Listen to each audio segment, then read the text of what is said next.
saluto a tutti voi da Telefriuli, ben trovati a questa edizione del nostro telegiornale. L'ultimo allenamento oggi nei cieli di Rivolto per le Frecce Tricolori. Prima dell'inizio della stagione è stato salutato da 10.000 appassionati e nell'occasione è stato annunciato che la PAN effettuerà un sorvolo in ogni regione italiana e che probabilmente gli aerei rimarranno in servizio fino al 2023.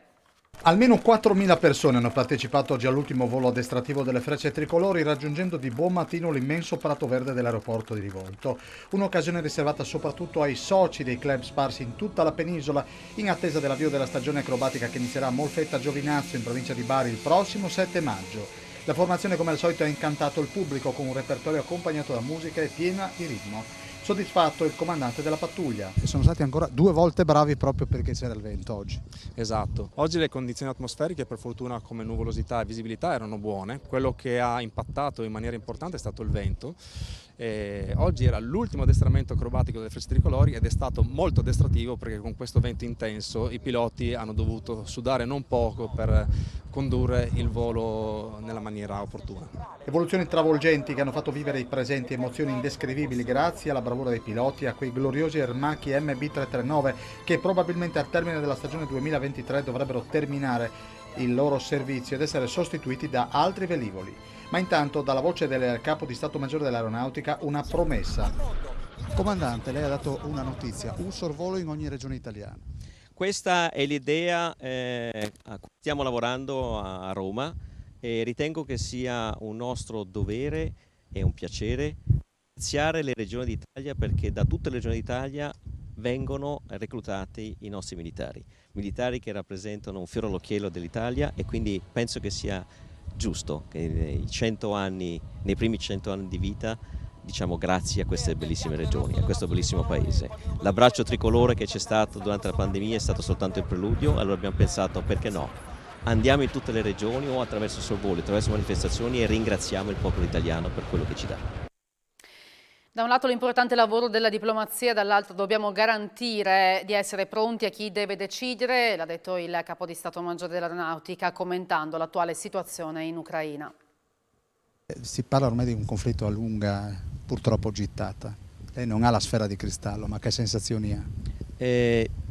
Diplomazia che deve fare il suo lavoro. Noi facciamo il nostro mestiere da militari e rispettiamo gli ordini e consigliamo eventualmente la classe dirigente a prendere decisioni. Io confido nella diplomazia, confido nei nostri leader politici nei vari stati e confido anche nella saggezza delle persone, nel saper rinunciare a qualcosa per ottenere la pace.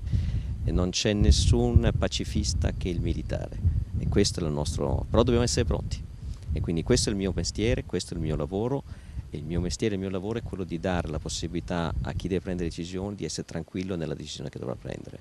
Il termine guerra totale.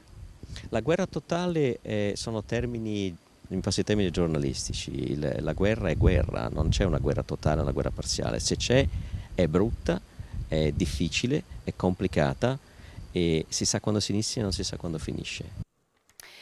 Migliaia nelle piazze anche in regione oggi per una festa del 1° maggio, festa del lavoro che è tornata in presenza. Tra i temi la preoccupazione per il lavoro precario, per la sicurezza, per l'indebolirsi di salari e pensioni e su tutti la richiesta di pace. A Cervignano c'era la capogruppo Dem alla Camera, Deborah Serracchiani, sentiamola. Di nuovo in piazza, è un 1° maggio importante anche perché festeggiamo questa giornata del lavoro ricordando i tanti, troppi morti sul lavoro, le donne, i giovani che quel lavoro non riescono a trovarlo, che sono colpite anche dalla crisi e che è una crisi economica profonda, ricordiamo la guerra. E oggi la parola che è stata spesa di più è stata appunto la parola pace, perché i lavoratori e le lavoratrici italiani chiedono pace, chiedono all'Europa che ci sia un'azione sul caro bollette, chiedono all'Europa un tetto al prezzo del gas, chiedono all'Europa di riuscire ad essere quella diplomazia che in qualche modo interrompa questo momento così difficile, così tragico e così drammatico. Buon 1° maggio a tutti. In 4.000 circa al corteo a Trieste, per il 1° maggio c'erano anche gruppi di No Green Pass e a San Giacomo all'inizio del corteo si sono verificate tensioni tra organizzazioni sindacali e No Green Pass quando i Green Pass hanno inveito contro le sigle sindacali urlando vergogna, vergogna. C'è stato l'intervento di polizia e carabinieri con manovre di alleggerimento. Nel primo giorno di addio al Green Pass l'obbligo delle mascherine in quasi tutti gli ambienti chiusi, i cittadini prediligono ancora la cautela. Con Monica Tosolini siamo andati a vedere com'è andata. Finalmente la gente sta reagendo in modo più che positivo, tanti anche i miei vecchi clienti che erano impossibilitati a frequentare il mio locale, finalmente proprio stamattina sono tornati alle nostre tavole. C'è tanta gente ancora che ha paura dei contagi, per cui non si avventurano all'interno, proprio per principio. In farmacia va un po' a intermittenza, nel senso che la maggior parte delle persone comunque tende a tenere la mascherina per sicurezza, altri entrano senza. Il 20% è entrato senza mascherina, non sono diffidenti, entrano diciamo rispettando comunque sempre il limite delle persone, non c'è assembramento, piuttosto fanno la fila fuori. Oggi c'è successo più di avere fila che assembramento dentro. Sì, noi la teniamo su ancora per un po', il Green Pass è una liberazione perché perdevamo tanto tempo a chiederlo. Si respira di sicuro libertà, però molto probabilmente nei luoghi affollati continuerò a utilizzarla, anche in ufficio, penso che nonostante l'obbligo la terrò ancora. Come mai la mascherina al collo? Perché quando entro nei negozi, allora subito l'ho portata di mano. È una liberazione veramente, anche se c'è sempre il pensiero che c'è ancora questo contagio, però comunque è una liberazione. Quindi nessuna tentazione di tenerla magari al collo? Ma ce l'ho qui. Autobus? No, in autobus sì, sicuramente, se capita, o nei posti chiusi, ma se no no. Mai. Sono 588 i nuovi casi Covid rilevati oggi in regione a fronte di poco meno di 5.000 test effettuati, nel dettaglio 1.521 tamponi molecolari che hanno portato a rilevare 90 contagi, mentre 3.468 sono stati test rapidi e qui 498 casi sono emersi.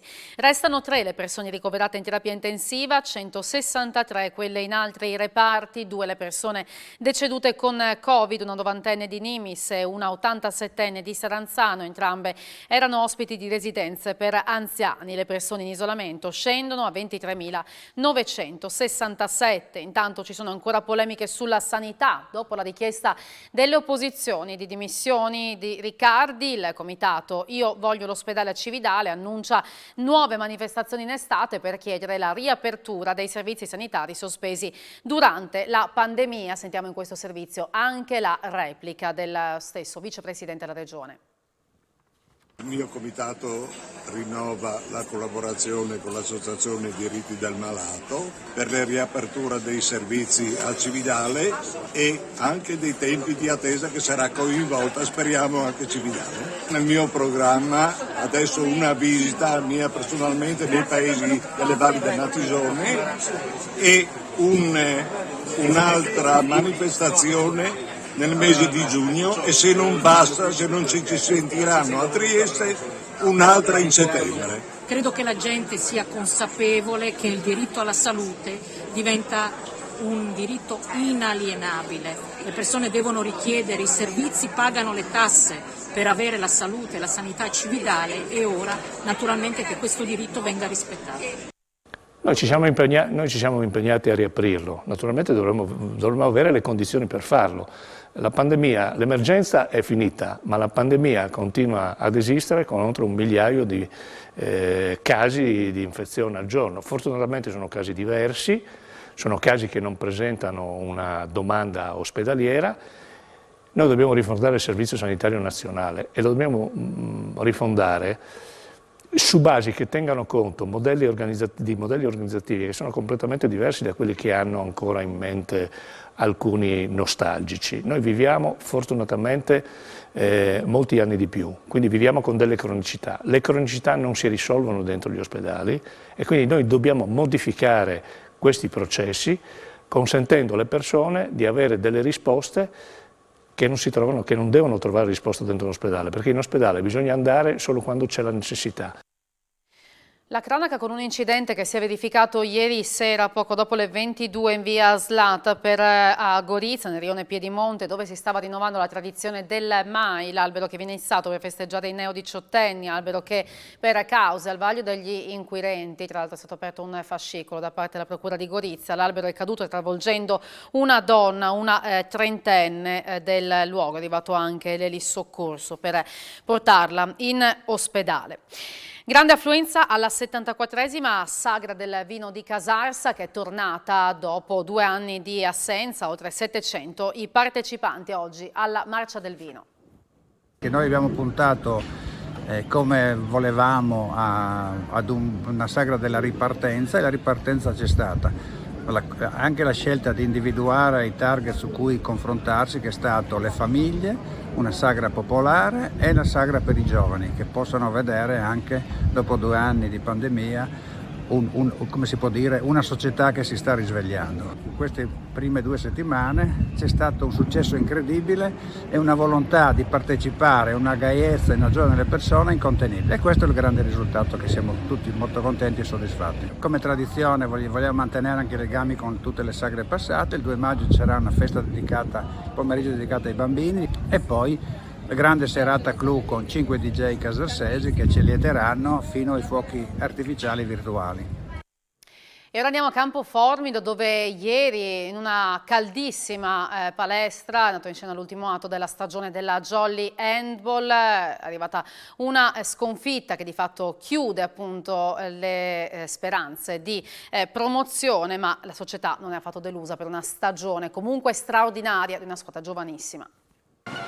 Abbiamo sbagliato il primo tempo, eravamo troppo tesi, troppo contratti, però ci può stare perché quelli più vecchi qui sono del 2000, cioè noi abbiamo giocato comunque contro una squadra esperta. Abbiamo buttato via il primo tempo, eravamo sotto di 7 gol, abbiamo recuperato, siamo arrivati fino a -2, ma dopo chiaramente queste cose le abbiamo pagate. Comunque Vada è stata una cosa, secondo me, non comune e straordinaria arrivare fino a qua. Siamo orgogliosi dei ragazzi, hanno comunque fatto un percorso bellissimo e che nessuno si aspettava. Arrivare fino a questa semifinale comunque con i più forti delle regioni del Friuli e del Veneto sicuramente è un vanto. Ringrazio Marzia Tavano per avermi invitato soprattutto oggi, perché è stato veramente un bello spettacolo.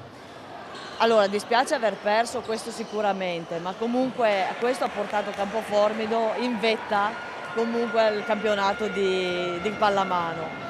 Mi fa molto piacere, diciamo che ha vinto lo spettacolo, che ha vinto lo sport, perché è stata veramente una partita entusiasmante, e di questo ringrazio tutti i giocatori e tutti i dirigenti e tutto lo staff della Jolly Handball Campo Formido. A voi grazie per aver seguito il nostro telegiornale, una buona serata, arrivederci.